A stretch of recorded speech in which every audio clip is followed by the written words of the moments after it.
माँ जा बाबूजी से कह दे पूरे मोहल्ले में मिठाई बांटने की तैयारी कर ले। माँ जा बाबूजी से कह दे पूरे मोहल्ले में मिठाई बांटने की तैयारी कर ले, क्योंकि इस बार का टॉपर तेरा ही बेटा बनने वाला है।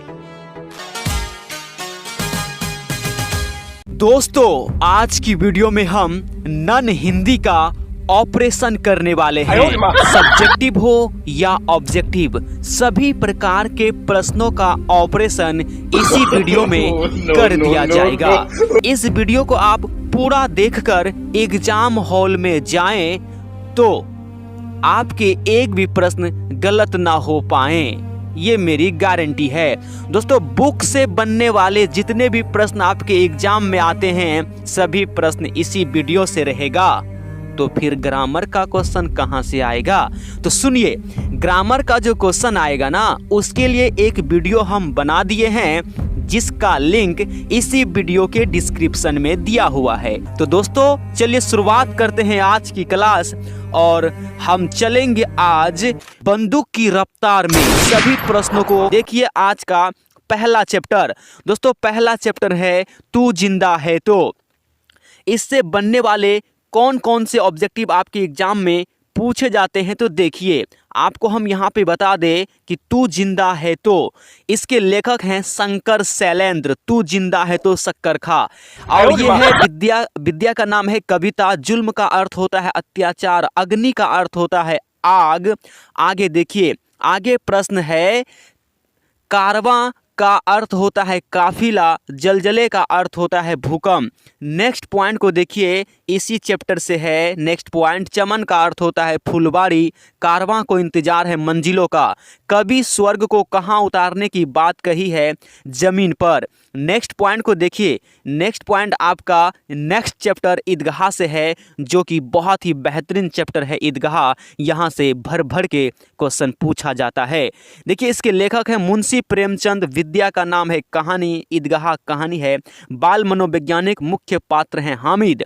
हामिद की उम्र है 4 से 5 साल। हामिद की दादी अमीना। हामिद की दादी का नाम अमीना है। अमीना ईद के दिन उदास थी। अमीना ईद के दिन उदास थी। नेक्स्ट पॉइंट को देखिए, हामिद का पिता हैजे के कारण मर गए थे।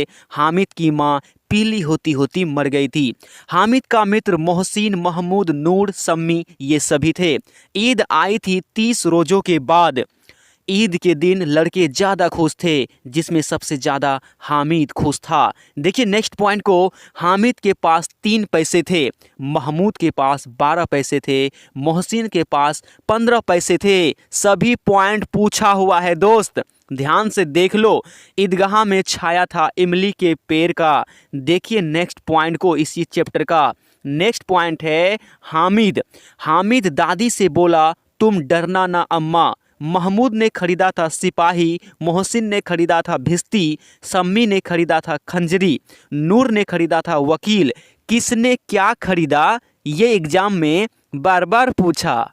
देखिए, रेबड़ी मिठाई लिया था मोहसिन ने। सब खिलौने बने थे मिट्टी के। सब खिलौने थे 2 पैसे के। आगे देखिए, आगे प्रश्न है हामिद ने खरीदा चिमटा। हामिद चिमटा खरीदा था 3 पैसे में। देखिए नेक्स्ट चैप्टर और नेक्स्ट पॉइंट। दोस्तों, नेक्स्ट चैप्टर है कर्मवीर। यहाँ से देखिए, इसके लेखक हैं हरिओद। विद्या का नाम है कविता। कर्मवीर धूप को चांदनी बना देते हैं। कर्मवीर असंभव को संभव बना देते हैं। नेक्स्ट पॉइंट को देखिए, कर्मवीर कार्बन को हीरा बना देते हैं। कर्मवीर जंगल में महामंगल मचा देते हैं। कर्मवीर कांच को रतन बना देते हैं। याद रखिएगा, इन सभी पॉइंट को हूबहू एग्जाम में टकराएगा। देखिए इधर आगे पॉइंट है कर्मवीर मरुभूमि में नदी बहा देते हैं। दोस्तों, पूछेगा कि कर्मवीर मरुभूमि में क्या बहा देते हैं? ऑप्शन में नदी रहेगा। देखिए, कर्मवीर आज के काम को आज करते हैं। नेक्स्ट पॉइंट को तो देखिए, नेक्स्ट पॉइंट है कर्मवीर धन संग्रह करते हैं परिश्रम से। कर्मवीर धन संग्रह करते हैं परिश्रम से। कर्मवीर पर्वत को सड़क बना देते हैं। नेक्स्ट पॉइंट को देखिए, नेक्स्ट पॉइंट आपके नेक्स्ट चैप्टर से है बाल गोविंद भगत। देखिए, लेखक हैं इसके राम वृक्ष बेनीपुरी। विद्या का नाम है रेखा चित्र। आगे पॉइंट देखिए, भगत की उम्र थी 60 वर्ष से ऊपर। भगत जी मंझले कद के सफ़ेद बाल वाला एक व्यक्ति था। देखिए नेक्स्ट पॉइंट को, भगत जी गृहस्थ थे लेकिन साधु दिखते थे, इसलिए उसे साधु कहा जाता था। भगत जी सिर पर कबीर पंथियों की टोपी पहनते थे। भगत जी जाड़े में काली कंबल ओढ़ते थे। नेक्स्ट पॉइंट को देखिए, इसी चैप्टर का नेक्स्ट पॉइंट है, भगत साहब मानते थे कबीर को। याद रखिएगा, भगत गाते थे कबीर के गीतों को। भगत की प्रभाती शुरू होती थी कार्तिक से फागुन तक। भगत के पुत्र जो है वो सुस्त और बोदा था। भगत के पुत्र मात्र एक ही तो था, उसी में सुस्त और बोधा था। देखिए, भगत के पतोहू सुशील थी। भगत बेटे की मृत्यु पर खुशी में गीत गाए थे। नेक्स्ट पॉइंट को देखिए, नेक्स्ट पॉइंट है, भगत ने पतोहू को भाई के साथ मैके भेज दिया। भगत के साहब का घर 4 कोस दूर था, यानी कबीर का घर 4 कोस दूर था। नेक्स्ट पॉइंट को देखिए, नेक्स्ट पॉइंट है, भगत जी हर साल गंगा स्नान करने 30 कोस पैदल चलकर जाते थे, जो कि बहुत ही कठिन बात है। देखिए, आषाढ़ की रिमझिम में गांव के लोग खेतों में काम करते थे। नेक्स्ट पॉइंट को देखिए, नेक्स्ट चैप्टर से है दोस्तों। यहाँ पे देखिए, हुंडरू का जलप्रपात 5वां चैप्टर। इसके लेखक हैं कामता प्रसाद सिंह। काम विद्या का नाम है यात्रा वृतांत। छोटा नागपुर स्वर्ग का एक टुकड़ा है। आगे देखिए, आगे पॉइंट है, लेखक घूमने गए थे अगस्त के महीने में। रांची से पुरुलिया वाली की दूरी है 14 मील और पुरुलिया रोड से हुंडरू की दूरी है 13 मील और रांची से हुंडरू की कुल दूरी है 27 मील। इन तीनों पॉइंट को आप एक बार तिरछी नज़र से देख लीजिए, क्योंकि यहाँ पे सभी कंफ्यूज हो जाते हैं। देखिएगा नेक्स्ट पॉइंट, ज़्यादा हम समझा नहीं सकते। देखिए इधर आपका नेक्स्ट पॉइंट है, स्वर्ण रेखा से हुंडरू की दूरी है 50 मील। स्वर्ण रेखा नदी रांची झारखंड में है। झरने की ऊंचाई 243 फुट है। झरने की पानी 243 फुट से गिरकर 20 फुट उछलता है। वाह, क्या नज़ारा होगा वहाँ का, देखने लायक होगा। देखिए, हुंडरू का पानी चक्कर काटता है सांप की तरह। हुंडरू का पानी छलांग भरता है हिरन की तरह। याद रहे, चक्कर काटता है सांप की तरह, छलांग भरता है हिरन की तरह।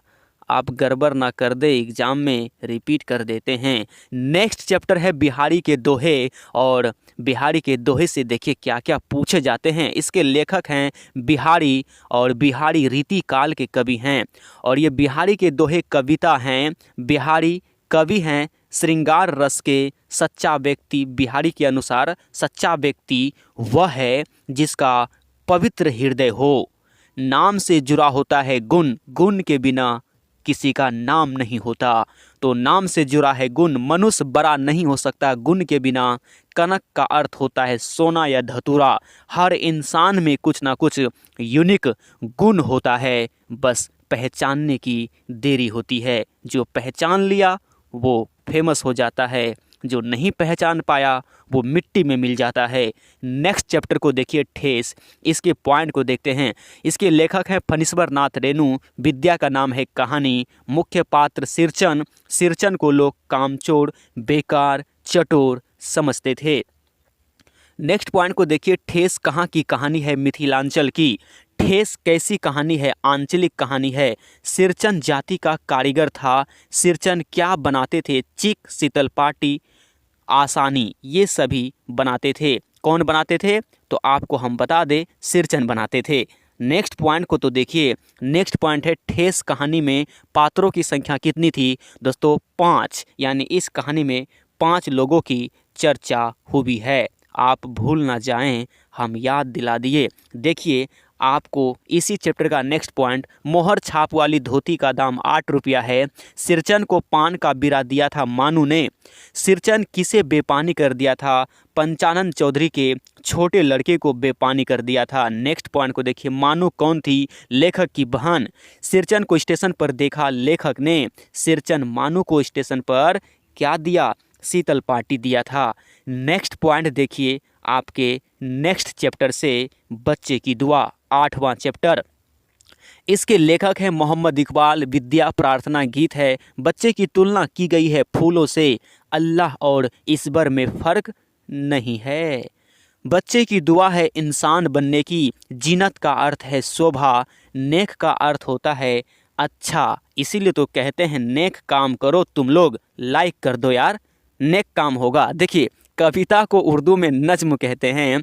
इल्म का अर्थ शिक्षा होता है, लब का अर्थ होंठ होता है। नेक्स्ट पॉइंट को देखिए, नेक्स्ट पॉइंट आपके नेक्स्ट चैप्टर से है दोस्तों। नेक्स्ट चैप्टर है अशोक का शस्त्र त्याग। इसके लेखक है वंशीधर श्रीवास्तव। विद्या का नाम है एकांकी। कलिंग का युद्ध 4 साल से चल रहा था। कलिंग की राजकुमारी पद्मा थी। मगध का राजा अशोक था। आगे देखिए, आगे है, आपको हम बता दें यहाँ से आपके जो पॉइंट हैं आगे, ये है बौद्ध धर्म अपनाया। दोस्तों बौद्ध धर्म को अशोक ने अपनाया था। शस्त्र का अर्थ होता है हाथ में लेकर चलाने वाला हथियार, जैसे तलवार, चाकू आदि, ये सभी शस्त्र होते हैं। अस्त्र क्या होता है? तो दोस्तों अस्त्र का अर्थ होता है फेंक कर चलाने वाला हथियार, जैसे बम, तीर, बंदूक।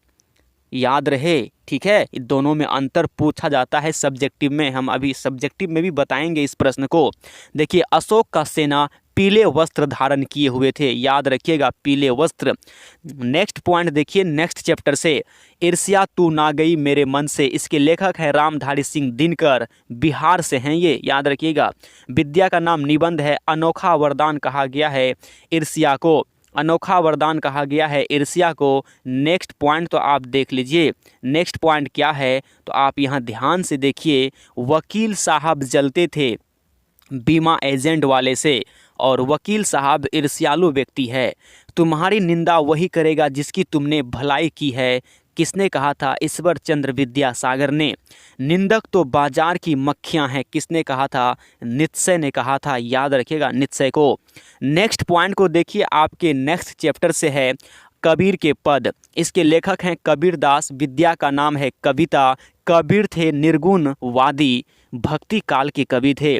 कबीर ने ईश्वर का निवास बताया था हृदय में, पवित्र हृदय में। कबीर का स्वभाव था अक्खर।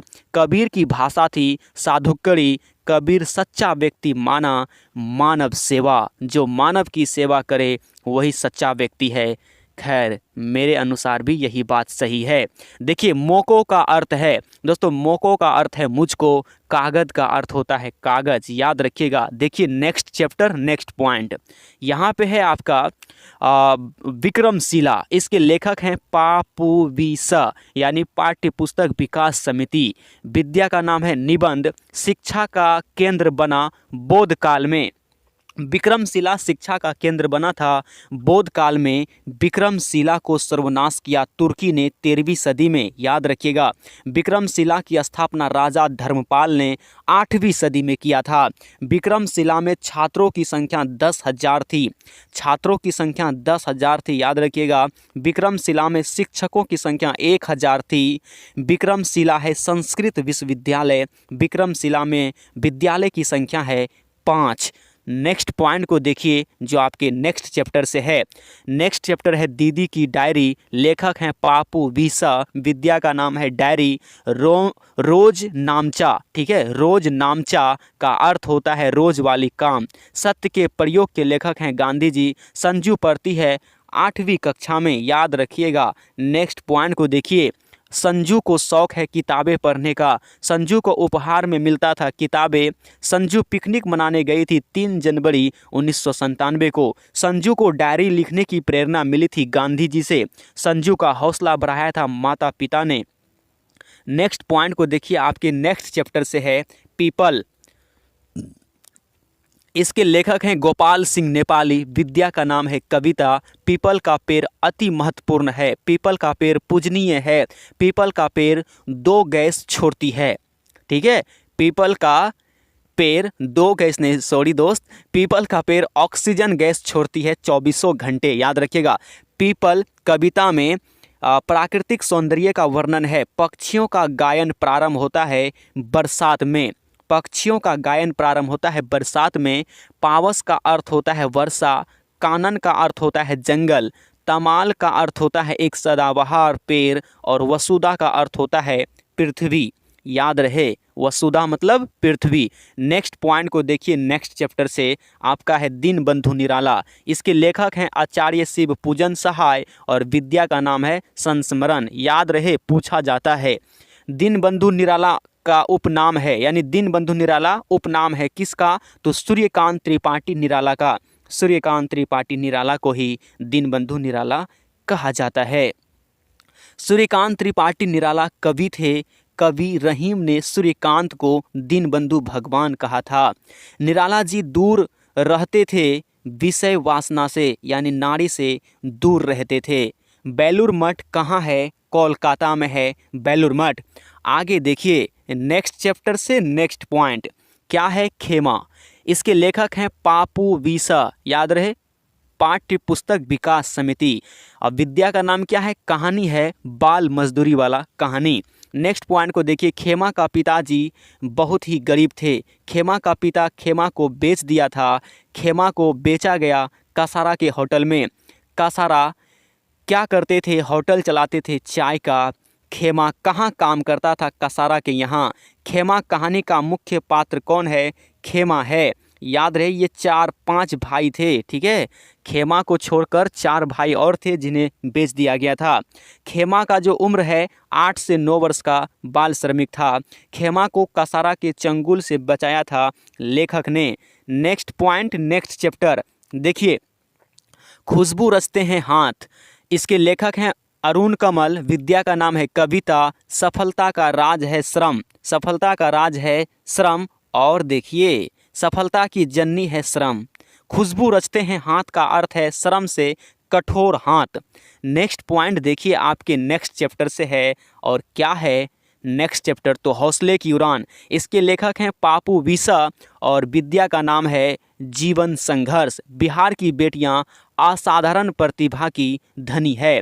याद रखिएगा, यहाँ पे हम एक एक लड़की के बारे में बताएंगे और वो कहाँ से है और वो क्या की है। तो दोस्तों पहले हम सोनी के बारे में बात करते हैं। तो ये एथलेटिक्स थी और ये जिला कैमूर से थी। पिता का नाम इसका विष्णु तिवारी था और 400 मीटर 1600 मीटर की दौड़ में जिला में प्रथम, राज्य में प्रथम और राष्ट्रीय स्तर में चौथा स्थान प्राप्त की थी। नेक्स्ट को देखिए, नेक्स्ट क्या है? आपका है गुड़िया। गुड़िया रोहतास जिले की है। इसके पिता मोहम्मद यासीन माता पिता को घर में बंद कर स्कूल में नामांकन करवाई थी। पूछा जाएगा तो आपको बताना है। देखिए नेक्स्ट है आपके पास कदम। कदम के बारे में जानते हैं। जिला मुंगेर से थी। बख्तियारपुर, बख्तियारपुर याद है ना, नीतीश कुमार का जन्म स्थान। बच्चों से काम लेने वाले ठेकेदार के खिलाफ आंदोलन की और काम को बंद करवाया ये कदम ने। नेक्स्ट को देखिए, नेक्स्ट है जैनब। जैनब ये जिला शिवहर की है। दादा मोहम्मद अब्दुल रहमान जो कि 94 वर्ष के थे और पिता मंसूर खान, माता फूल बीबी।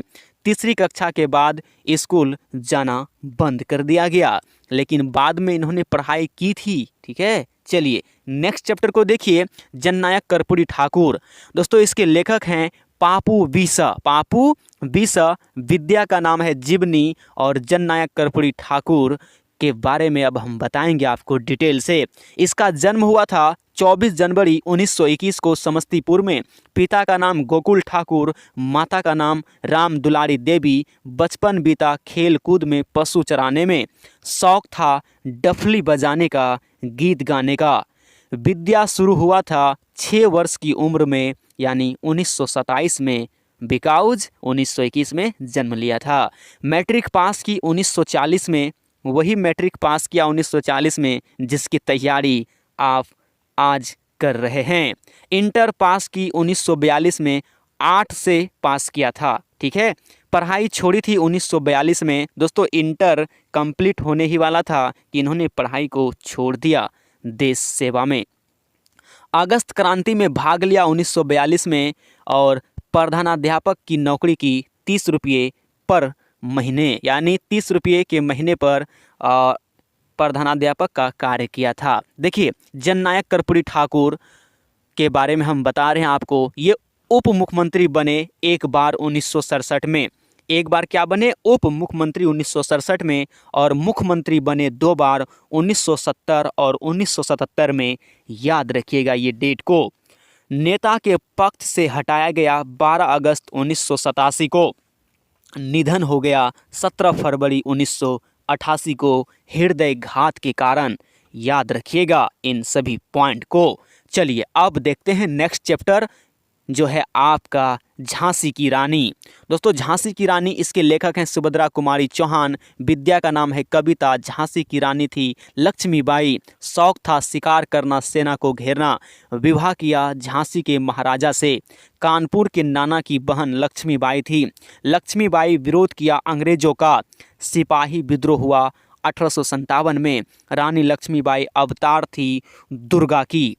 आगे देखिए, आगे पॉइंट है, रानी लक्ष्मीबाई की मृत्यु के समय उम्र थी 23 साल और पुरानी तलवार चमक उठी थी सन 57 में। चलिए नेक्स्ट पॉइंट को देखिए और नेक्स्ट चैप्टर से आपका है चिकित्सा का चक्कर। दोस्तों चिकित्सा का चक्कर, इसके लेखक हैं वैभव बनारसी। विद्या का नाम है हास्य व्यंग। लेखक की उम्र 35 वर्ष। हट्टा कट्ठा, कभी बीमार ना हुए थे। लेखक को बीमार होने की इच्छा हुई। लेखक ने खाया था 12 पूड़ी, 6 रसगुल्ले, आधा पाव मलाई। याद रखिएगा। नेक्स्ट पॉइंट को देखिए, लेखक को पेट में दर्द हुआ था 3 बजे नाभिक के नीचे। लेखक को दर्द होने का कारण था गरिष्ठ खाना खाने से। चूहा नाथ कातर जी डॉक्टर थे। डॉक्टर की फीस रात में बढ़ जाती है। नेक्स्ट पॉइंट, नेक्स्ट चैप्टर दोस्तों आपका है सुदामा चरित्र। इसके लेखक हैं नरोत्तम दास, कवि हैं। विद्या का नाम है कविता। सुदामा और कृष्ण बाल शाखा थे, यानी मित्र थे। बचपन के मित्र थे। बचपन का प्यार भूल नहीं जाना रे, ऐसा ही कुछ मामला था इन दोनों का। सुदामा भिक्षा मांगकर भोजन करते थे और उसकी पत्नी को इस बात से बहुत दुख था। अपनी दरिद्रता पर क्षोभ था सुदामा की पत्नी को। याद रहे, सुदामा कृष्ण से मिलने गए द्वारिका। ठीक है, द्वारिका गए थे कृष्ण से मिलने। 2 मित्र में एक मित्र अमीर बन जाता है और एक मित्र गरीब बन जाता है। सुदामा गरीब और कृष्ण अमीर बन जाता है। सुदामा कृष्ण से मिलने द्वारिका गए। सुदामा कृष्ण के यहाँ क्या लेकर गया था, तो 1.25 सेर चावल लेकर गया था। आप सोच सकते हैं, चावल लेके गया था। सुदामा के पैर धुल गए कृष्ण के आंसू से। जब कृष्ण ने सुदामा को ऐसे हाल में देखा, इतना रोया कि कृष्ण के आंसू से सुदामा के पैर धुल गए। चलिए नेक्स्ट चैप्टर को देखते हैं। नेक्स्ट चैप्टर है राह भटके हिरन के बच्चे को, और लास्ट चैप्टर है। इसके लेखक हैं डॉक्टर नी, वियतनाम।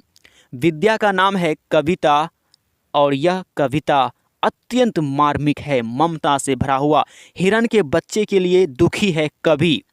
जाड़े में पहाड़ पर रो रहा था हिरन का बच्चा। माँ से बिछड़ गया था हिरन का बच्चा। राह भटक गया था हिरन का बच्चा।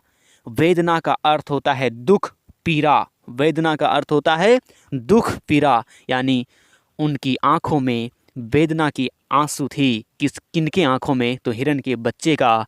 और जाड़े में पहाड़ पर रो रहा था हिरन का बच्चा। लेखक जब देखा तो लेखक से रहा नहीं गया, उन्होंने ये कविता लिख दिया। अब देखेंगे मोस्ट इम्पोर्टेंट सब्जेक्टिव प्रश्न को दोस्त। बस आप इन्हें 1-2 बार देख लीजिए और आवाज़ सिर्फ सुनते जाइए, आपको याद होते जाएगा। देखिए सब्जेक्टिव क्वेश्चन आ गया है आपके सामने। फर्स्ट क्वेश्चन देखिए, कब अत्याचारों के महल गिरेंगे और कब नए घरों के निर्माण होंगे? 2016 में पूछा गया था। इसका आंसर होगा जब पेट की आग और दिल के दाग मिलकर ध्वंस रचकर नया विद्रोह खड़ा होगा, तब उस विद्रोह की आग में अत्याचारों के महल गिर जाएंगे और श्रमिकों के लिए नए नए घर तैयार होंगे, क्योंकि विनाश के बाद ही नव निर्माण होता है। नेक्स्ट प्रश्न को देखिए। नेक्स्ट प्रश्न है जो आपके 2013 में पूछा गया है। जमी के पेट में पली अगन, पले हैं जलजले का भाव स्पष्ट करें। दोस्तों इस पंक्ति का भावार्थ यह है कि धरती के पेट की आग भूचाल को जन्म देती है। दुनिया में भूखे जन ही क्रांति का सृजन करते हैं। पेट की आग को रोकना कठिन होता है। नेक्स्ट प्रश्न आपके सामने आ चुका है, संघर्ष करने वाले मजदूर किसानों को मौत से क्यों नहीं डरना चाहिए? मजदूर किसानों को मौत से क्यों नहीं डरना चाहिए? याद रहे ये आपका फर्स्ट चैप्टर से प्रश्न है। देखिए, समाज में इनकलाब करने वाले मजदूर किसान मौत से नहीं डरते। उसके दरवाजे पर मौत हजारों चेहरे बदल कर आती है, लेकिन मौत इनकलाबी मेहनतकश किसान मजदूरों को धोखा नहीं दे पाई है। वो हार कर इनके दरवाज़ों से चली जाती है। देखिए नेक्स्ट प्रश्न को दोस्तों। नेक्स्ट प्रश्न है, ईदगाह कहानी के रचनाकार कौन है? यह कहानी किस पर टिप्पणी करती है? आप देख सकते हैं कब पूछा है। ईदगाह कहानी के रचनाकार मुंशी प्रेमचंद हैं। यह कहानी बाल मनोविज्ञान पर आधारित है। नेक्स्ट पॉइंट को देखिए। नेक्स्ट पॉइंट क्या दोस्त, सवाल देखो ना, पॉइंट तो गया भार में। ईदगाह कहानी के अनुसार दुकानों में किस किस तरह के खिलौने थे? ईदगाह कहानी के अनुसार दुकानों पर तरह तरह के खिलौने थे जो मिट्टी के बने थे, जैसे सिपाही, गुजरिया, राजा, वकील, भिश्ती आदि। नेक्स्ट सवाल को देखिए। नेक्स्ट सवाल है, ईद के दिन अमीना क्यों उदास थी? ईद के दिन अमीना इसलिए उदास थी क्योंकि उसके घर में एक दाना भी नहीं था। हामिद 3 कोस दूर पैदल चलकर ईदगाह कैसे जाएगा? इन सब बातों को सोचकर वह अपने कमरे में बैठकर रो रही थी। नेक्स्ट पॉइंट को देखिए। मेले में चिमटा खरीदने के पहले हामिद के मन में कौन कौन से भाव आए? मेले में चिमटा खरीदने से पहले हामिद के मन में कई तरह के भाव आए। सबसे पहले दादी चिमटा देखकर बहुत खुश होगी और दुआएं देगी, फिर पड़ोस की औरतों को दिखाएगी, सारे गांव में चर्चा होगी, सारे गांव में मेरे ही चर्चे होंगे, बड़ों की दुआएं सीधे अल्लाह के घर पहुंचती है, याद रहे। चलिए अब देखिए नेक्स्ट क्वेश्चन को दोस्तों। नेक्स्ट क्वेश्चन है, हामिद ने चिमटे को किन किन रूपों में उपयोग करने की बात कही है? हामिद ने चिमटे को निम्न रूपों में उपयोग करने की बात कही है। कंधे पर रखा तो बंदूक, हाथ में लिया तो फकीरों का चिमटा, इससे मंजीरे का काम ले सकता हूँ, चिमटा मेरा शेर है। नेक्स्ट सवाल को देखिए। नेक्स्ट सवाल है आपके सामने, मेला जाने से पहले हामिद दादी से क्या कहता है? मेला जाने से पहले हामिद दादी से कहता है कि तुम डरना नहीं अम्मा, मैं सबसे पहले आऊँगा, तुम बिल्कुल ना डरना और तुम भी बिल्कुल मत डरना, एग्ज़ाम में फोड़ कर आना। देखिए हामिद कितने वर्ष का है और कैसा है? हामिद 4-5 साल का दुबला पतला लड़का है। उसके माता पिता इस दुनिया में नहीं है, वह अपनी बुढ़िया दादी अमीना के साथ रहता है। नेक्स्ट सवाल को देखिए। नेक्स्ट सवाल है आपके सामने, चिमटा देखकर अमीना के मन में कैसा भाव आया? चिमटा देखकर अमीना के मन में 2 तरह के भाव उठे। सबसे पहले तो चिमटा देखकर वह क्रोधित हुई, उसके बाद उसका क्रोध प्यार में बदल गया। नेक्स्ट सवाल को देखिए। नेक्स्ट सवाल है आपका, कर्मवीर किसे कहते हैं?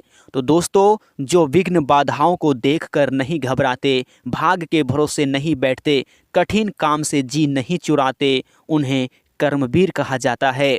नेक्स्ट प्रश्न को तो देखिए। नेक्स्ट प्रश्न है, कर्मवीर की क्या पहचान है? सच्चा कर्मवीर साहसी और परिश्रमी होते हैं। वह विघ्न और बाधाओं से नहीं घबराता है, कठिन से कठिन कार्य को भी हंसते हंसते पूरा कर लेता है। बड़े बड़े संकट भी उसे अपने काम से विचलित नहीं कर सकता है। वह जिस काम को आरंभ करता है उसे समाप्त करके ही दम लेता है। नेक्स्ट प्रश्न को देखिए। नेक्स्ट प्रश्न है, अपने देश हित के लिए आप क्या क्या कर सकते हैं? तो दोस्तों इसका आंसर होगा, अपने देश के हित के लिए हम पर्वतों को काटकर सड़कें बना सकते हैं, मरुभूमि में नदियों का निर्माण कर सकते हैं। कहने का अर्थ यह है कि अपने देश हित के लिए कोई भी असंभव कार्य कर सकते हैं, उसके लिए कुछ भी कठिन नहीं होता है। चलिए नेक्स्ट सवाल आपके सामने आ चुका है, बाल गोविंद भगत कौन थे? तो दोस्तों बाल गोविंद भगत मंझले कद के गोरे चिट्टे आदमी थे। वे गृहस्थ होते हुए भी सच्चा साधु थे। बाल गोविंद भगत कबीर को साहब मानते थे, उन्हीं के गीतों को गाते थे और उन्हीं के आदर्श पर चलते थे। नेक्स्ट पॉइंट को देखिए। फिर नेक्स्ट पॉइंट नहीं, नेक्स्ट प्रश्न, बाल गोविंद भगत ने अपने बेटे की मृत्यु पर अपनी भावनाएं किस तरह व्यक्त की? बाल गोविंद भगत ने अपने बेटे की मृत्यु पर कहा कि यह रोने का नहीं, उत्सव मनाने का समय है, क्योंकि आत्मा परमात्मा के पास चली गई है। इससे खुशी की बड़ी बात क्या हो सकती है बहू? नाचो, झूमो, गाओ। देखिए नेक्स्ट सवाल आपके पास आ गया है। पतहू बाल गोविंद भगत को छोड़कर जाना क्यों नहीं चाहती थी?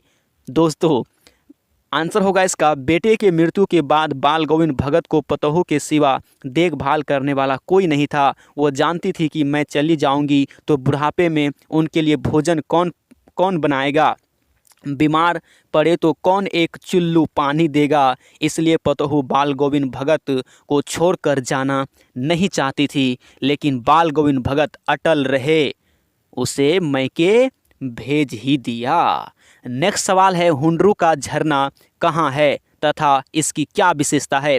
हुंडरू का झरना छोटा नागपुर में है, जो रांची से 27 मील दूर है।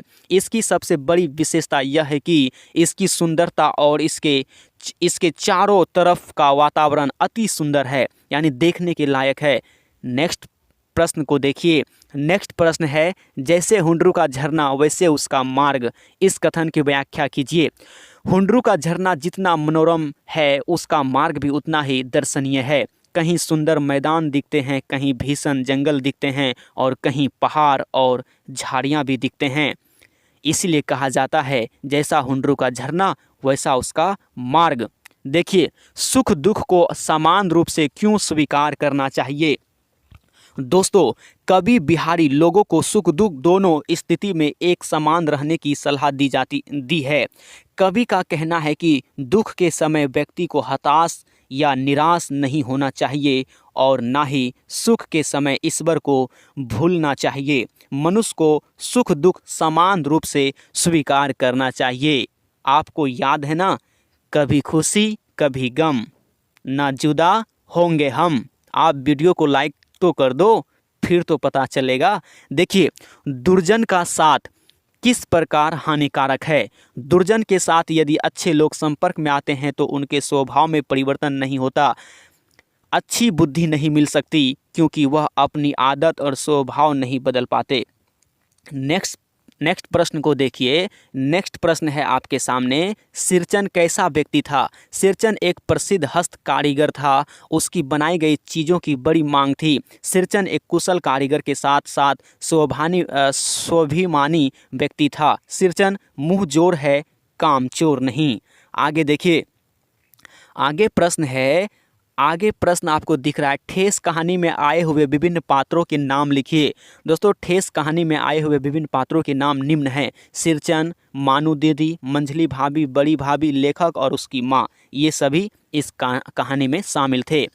नेक्स्ट सवाल है आपके सामने, बच्चे की दुआ कविता में कवि किन किन चीज़ों की चाह रख रहा है? बच्चे की दुआ कविता में कवि यही चाह रख रहा है कि बच्चों का जीवन सदा गरीबों, दुखजनों तथा असहाय भलाई के लिए हो। नेक्स्ट सवाल को देखिए। नेक्स्ट सवाल है आपके सामने, यदि आपको अल्लाह या ईश्वर से कुछ मांगने की ज़रूरत हो तो आप क्या मांगेंगे? यदि हमको अल्लाह से कुछ मांगने की ज़रूरत होगा तो हम यही मांगेंगे कि हमें बुराई से बचा के रखे, नेक राह पर चलने की दुआ मांगेंगे, दर्दमंदों और ज़ईफ़ों से मोहब्बत करने की क्षमता मांगेंगे। चलिए नेक्स्ट सवाल को देखिए। नेक्स्ट सवाल है, अस्त्र और शस्त्र में अंतर लिखे। तो दोस्तों अस्त्र किसे कहेंगे? वह हथियार जो फेंक कर चलाया जाता है, जैसे बाण, बम, भाला। शस्त्र में वह हथियार जो हाथ में रख कर चलाया जाता है, जैसे तलवार, तीर आदि। नेक्स्ट पॉइंट को देखिए। नेक्स्ट प्रश्न यहाँ से आपको ये दिख रहा है कि पद्मा के ललकारने पर भी अशोक ने युद्ध करना स्वीकार क्यों नहीं किया? आपको पता है इसके बारे में क्यों नहीं किया था?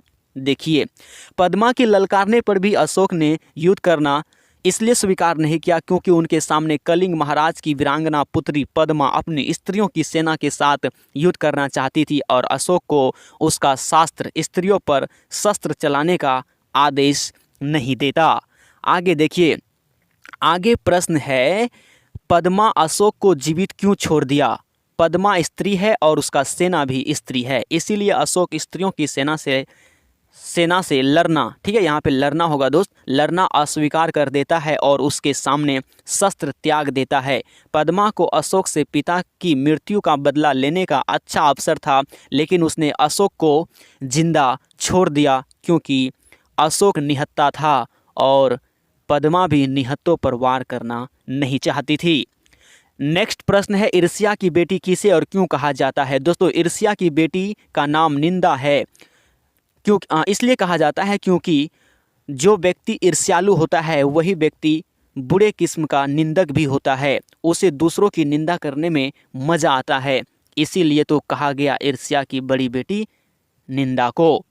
ईर्ष्या का लाभदायक पक्ष क्या हो सकता है? दोस्तों, ईर्ष्या का लाभदायक पक्ष यह हो सकता है कि मनुष्य यह महसूस करे कि उसे किसी को देखकर ईर्ष्या क्यों हुई, किस चीज़ से ईर्ष्या हुई, उसी चीज़ को पाने के लिए वह भी दिन रात मेहनत करे जैसे कि वो व्यक्ति करता है। यही सही साबित हो सकता है, यानी लाभदायक पक्ष हो सकता है। नेक्स्ट पॉइंट को देखिए, ईर्ष्यालु से बचने का क्या उपाय है? दोस्तों, हम जब नेक्स्ट पॉइंट बोलेंगे तो आपको नेक्स्ट प्रश्न याद रखना है, ठीक है। ईर्ष्यालु से बचने का मानसिक अनुशासन है। ईर्ष्यालु से बचना मानसिक अनुशासन है। ईर्ष्यालु व्यक्ति को दूसरे के बारे में फालतू बातें छोड़ने की आदत डालनी चाहिए। आगे देखिए, नेक्स्ट प्रश्न है दोस्तों, नेक्स्ट प्रश्न है, सगुण भक्ति धारा और निर्गुण भक्ति धारा किसे कहते हैं? सगुण भक्ति धारा जिसमें ईश्वर की पूजा की जाती है और निर्गुण भक्ति धारा जिसमें ईश्वर की पूजा नहीं की जाती है। नेक्स्ट पॉइंट को देखिए, आपको लगे जो प्रश्न इंपॉर्टेंट उन्हें आप रोककर, सभी तो इम्पोर्टेंट है ही दोस्त, सभी को आप थोड़ा सा रोककर एक बार मेरे साथ साथ आप भी बोलिए, ठीक है, मेरे साथ साथ आप भी बोलिए क्वेश्चन का आंसर, बस याद हो जाएगा। कबीर दास के अनुसार, बोलिए आप भी, कबीर दास के अनुसार ईश्वर कहाँ निवास करता है? बोलिए, आंसर बोलिए आप भी। कबीर के अनुसार ईश्वर मंदिर मस्जिद क्रियाक्रम में नहीं बल्कि वह सच्चे हृदय में निवास करता है। वह सच्चे मन से तलाश करने पर क्षण भर में मिलता है। यानी जो ईश्वर होता है ना, वो मंदिर मस्जिद में कहीं नहीं मिलता है दोस्त। यदि आपका हृदय पवित्र है ना, आप बाथरूम में बैठे बैठे आप याद करेंगे तो आपको मिल जाएगा ईश्वर। मिला है दोस्त, हकीकत बात है, ठीक है, आप मन से याद तो कीजिए।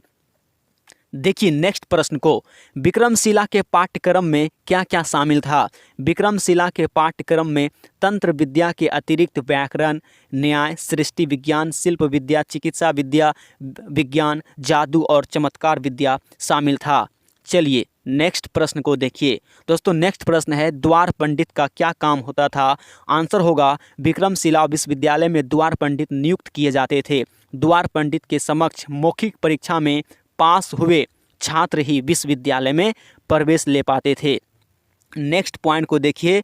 नेक्स्ट पॉइंट है, विक्रमशिला के प्रांगण में कितने विद्यालय विद्यमान थे और इस प्रांगण में छात्र कैसे प्रवेश पाते थे?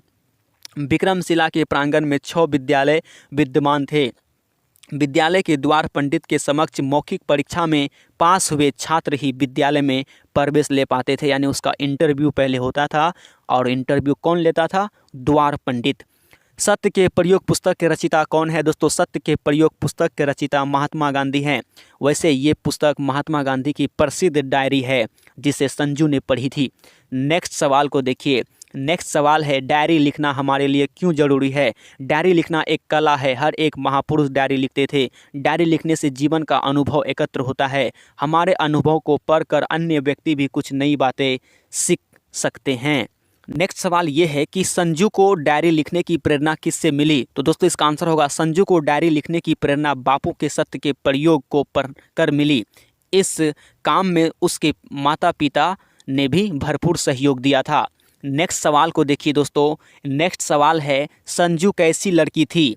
संजू 8वीं कक्षा में पढ़ने वाली एक छात्रा है जो हंसमुख और गुलाब की फूल की तरह दिखती है। उसे किताबें पढ़ने का बहुत शौक है और उसे उपहार में किताबें ही दिया जाता था, लोगों के द्वारा, दोस्तों के द्वारा, सहेलियों के द्वारा। नेक्स्ट प्रश्न को देखिए, वन्य प्रांत के सौंदर्य का वर्णन कीजिए। दोस्तों वन्य प्रांत प्राकृतिक सौंदर्य से भरपूर है। जहाँ शांति और एकांत वातावरण रहता है वहाँ साल बांस के पेड़ खड़े हैं, उसके नीचे जानवर घास चरते हैं, आसपास निर्झर सरिता की सुंदरता अवर्णनीय है। नेक्स्ट प्रश्न को देखिए। दोस्तों नेक्स्ट प्रश्न आपको दिख रहा है, पीपल के पेड़ हमारे लिए किस प्रकार उपयोगी है। बहुत बार पूछा गया है दोस्त, 2018 में, 19 में, 20 में पूछा गया है और आपके आने वाले एग्जाम में भी पूछेगा। पीपल का पेड़ हमारे लिए बहुत उपयोगी है, ये हमें शीतल हवा देती है, पीपल के नीचे नींद अच्छी आती है। ये पेड़ हिंदू धर्म में पूजनीय है क्योंकि 24 घंटे ऑक्सीजन गैस देती है। कौन? पीपल का पेड़। नेक्स्ट पॉइंट को देखिए, नेक्स्ट पॉइंट है दोस्तों, निराला संबंधित बातें लोगों को अतिरंजित क्यों जान पड़ती है। निराला जी दीन दुखियों का मसीहा बनकर इस दुनिया में आए थे। खुद पुराने कपड़ों में गुजर बसर करते थे लेकिन गरीबों को नए नए कपड़े खरीद कर देते थे। यही नहीं, वह गरीबों को ढूंढ ढूंढ कर उसकी मदद करते थे। इसीलिए यह लोगों को विश्वास नहीं होता कि ऐसा करता होगा। ठीक है, आगे देखिए, आगे प्रश्न है आपके सामने, निराला के मनहर व्यक्तित्व का अपने शब्दों में वर्णन करें। निराला, इसका आंसर होगा निराला का व्यक्तित्व बहुत ही आकर्षक था। लंबे तगड़े ढील डौल शरीर, ललित मनहर, चिंतनशील मस्तिष्क, ये सब उनकी सुंदरता का वर्णन करता है। फिर भी वह कभी किसी स्त्री को बुरे नज़र से नहीं देखा था। नेक्स्ट प्रश्न को देखिए, नेक्स्ट प्रश्न है, खेमा द्वारा चप्पल की मांग करने पर कसारा ने बेरुखी क्यों दिखाई। खेमा द्वारा चप्पल की मांग करने पर कसारा बेरुखी दिखाता है क्योंकि चप्पल खरीदने की बात पर उसे गुस्सा आ जाता है, वह उसके ऊपर खर्च करना नहीं चाहता है। कसारा खेमा को अपने चाय दुकान पर काम करने के लिए खरीद कर रखा था दोस्त। नेक्स्ट पॉइंट को देखिए दोस्तों, नेक्स्ट सवाल है, कसारा के होटल पर काम क्यों करता था। खेमा कसारा के होटल पर काम क्यों करता था। दोस्तों, गरीबी के कारण खेमा के पिता अपने बच्चों का भरण पोषण करने में सक्षम नहीं था, इसलिए खेमा कसारा के होटल पर बाल श्रमिक के रूप में काम करता था। नेक्स्ट सवाल को देखिए, नेक्स्ट सवाल है, खेमा द्वारा चप्पल की मांग करने पर कसारा ने क्या जवाब दिया था। दोस्तों, खेमा द्वारा चप्पल मांग करने पर कसारा को गुस्सा आया और गुस्से में बोला, अभी रख दूंगा चप्पलें सिर पर, चल अपना काम कर, बड़ा आया चप्पलें पहनने वाला। नेक्स्ट सवाल को देखिए, नेक्स्ट सवाल है, किन परिस्थितियों में खेमा के पिता ने उसे बेच दिया था। तो दोस्तों, खेमा के पिता की आर्थिक स्थिति बहुत खराब थी, उसके माता पिता अपने बच्चों का भरण पोषण करने में सक्षम नहीं थे। उसके पिता ने खेमा के अलावे 4 बेटों को इसी तरह बेच दिया था, यानी टोटल 5, पाँचों लड़कों को बेच दिया था। नेक्स्ट प्रश्न को देखिए, खुशबू रचते हैं हाथ से क्या तात्पर्य है। खुशबू रचते हैं हाथ से कवि का तात्पर्य है कि जो मशहूर दुनिया को खुशबू बांटते हैं वे खुद बदबूदार क्षेत्रों में निवास करते हैं, जो उनकी आर्थिक मजबूरी है। नेक्स्ट सवाल को देखिए दोस्तों, नेक्स्ट सवाल है, खुशबू रचने वाले हाथ कैसी परिस्थितियों में रह रहे हैं। दोस्तों, खुशबू रचने वाले हाथ दूसरे के स्वास्थ्य वातावरण में जीने का अवसर प्रदान करता है, लेकिन खुद गलियों के बीच नालों के पार कूड़े करकट वाले टोले में रहते हैं, ये उनकी आर्थिक मजबूरी है। आगे देखिए, नेक्स्ट पॉइंट है दोस्तों, हौसले की उड़ान पाठ के अनुसार जैनब खानम का परिचय दीजिए। दोस्तों, हौसले की उड़ान पाठ के अनुसार जैनब खानम शिवहर जिला की रहने वाली है। इसके पिता मोहम्मद मंसूर और माता फूल बीबी और इसके दादा अब्दुल रहमान, ठीक है, 94 वर्ष के जो थे। बीए करने के बाद जैनब आत्मरक्षा के लिए लड़कियों को कराटे का प्रशिक्षण दे रही है। नेक्स्ट सवाल को देखिए दोस्तों, नेक्स्ट सवाल है, कर्पूरी ठाकुर को कौन कौन से कार्य करने में आनंद मिलता था। कर्पूरी ठाकुर को निम्न कार्य करने में आनंद मिलता था। पहला, खेलकूद, पशुओं को चराने में, डफली बजाने में, गीत गाने में। चलिए आगे देखिए, नेक्स्ट प्रश्न है आपके सामने, कर्पूरी ठाकुर अपने परिजनों को प्रतीक्षा करने के लिए क्यों कहते हैं। कर्पूरी ठाकुर का मानना था कि जब तक देश के प्रत्येक नागरिक को आज़ादी ना मिल जाए तब तक मेरे परिजनों को भी प्रतीक्षा करना होगा। चलिए नेक्स्ट प्रश्न को देखिए, जो कि बहुत बार रिपीट हुआ है, कर्पूरी ठाकुर को मैट्रिक करने के बाद उच्च शिक्षा के लिए कहाँ और किस प्रकार जाना पड़ता था। दोस्तों, सन 1940 में मैट्रिक की परीक्षा द्वितीय श्रेणी से पास की, यानी सेकेंड डिवीजन से पास की। इसके बाद चंद्रधारी मिथिला कॉलेज में IA, इसका मतलब हुआ इंटर आर्ट्स में नाम लिखवाया, लेकिन आने जाने में बहुत दिक्कत होता था। घर से कॉलेज की दूरी बहुत दूर था और आर्थिक स्थिति बहुत ही डेंजरस थी। आगे देखिए, आर्थिक स्थिति इतनी अच्छी नहीं थी कि वे छात्रावास में रहकर पढ़ते। घर से घर से कॉलेज की दूरी अधिक होने के कारण आने जाने में दिन गुजर जाता था। कुछ दूरी पैदल चलता था और कुछ दूरी ट्रेनों से सफ़र करता था और इसी में सुबह से शाम हो जाता था। कॉलेज आने और जाने में थोड़ा बहुत पढ़ पाता था। देखिए, लक्ष्मीबाई का बचपन किस प्रकार के खेलों में बीता? आंसर होगा लक्ष्मीबाई का बचपन निम्न खेलों में बीता: तलवार चलाना, नकली युद्ध करना, सैनिकों को घेरना, घुड़सवारी करना आदि। देखिए इधर नेक्स्ट प्रश्न आपको दिख रहा है, लेखक को बीमार पड़ने की इच्छा क्यों हुई? दोस्तों, लेखक 35 वर्ष का हट्टा कट्ठा आदमी था।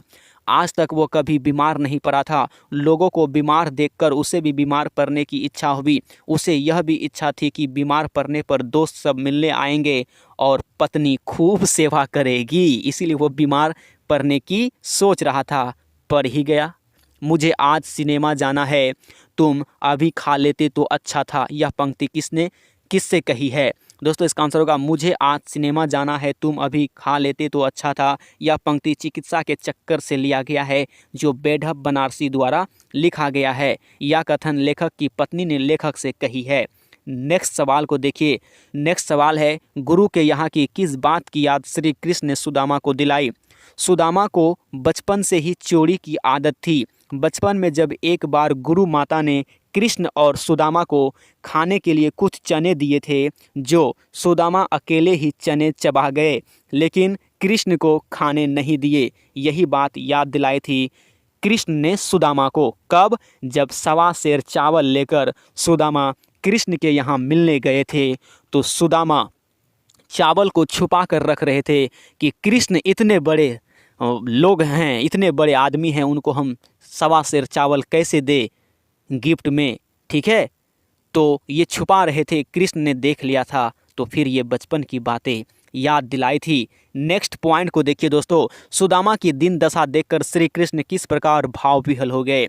सुदामा की दिन दशा देखकर श्री कृष्ण करुणा से भर गए और इतना रोए कि उनकी आंसुओं से ही सुदामा के पैर धुल गए थे। आगे देखिए, नेक्स्ट प्रश्न क्या है? अपने गांव वापस आने पर सुदामा को क्यों भ्रम हुआ?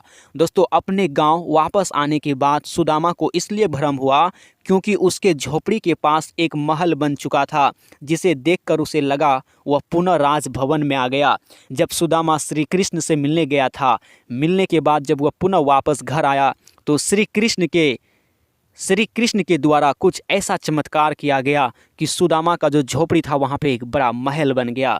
और सुदामा जब उस महल में पहुँचा तो उसे ऐसा ही लगा कि वह पुनः श्री कृष्ण के यहाँ आ गए हैं। चलिए देखिए नेक्स्ट प्रश्न को। दोस्तों, नेक्स्ट प्रश्न है, अपने गांव वापस आने पर सुदामा को क्यों भ्रम हुआ? तो दोस्तों, ये प्रश्न तो अभी हम आपको बताए थे ना। नेक्स्ट प्रश्न को देखिए। नेक्स्ट प्रश्न है, हिरन का नन्हा बच्चा क्यों दुखी है? दोस्तों, हिरन का नन्हा बच्चा इसलिए दुखी है क्योंकि वह माँ से बिछड़ गया है। उसकी आंखों में वेदना के आंसू हैं। जाड़े की रात में कौन रो रहा है और क्यों रो रहा है? दोस्तों, जाड़े की रात में पहाड़ पर हिरन का बच्चा रो रहा है क्योंकि वह अपनी माँ से बिछड़ गया है। उनकी आंखों में वेदना के आंसू हैं। दोस्तों, आज की वीडियो में बस इतना ही। वीडियो कैसा लगा कमेंट में ज़रूर लिखिएगा।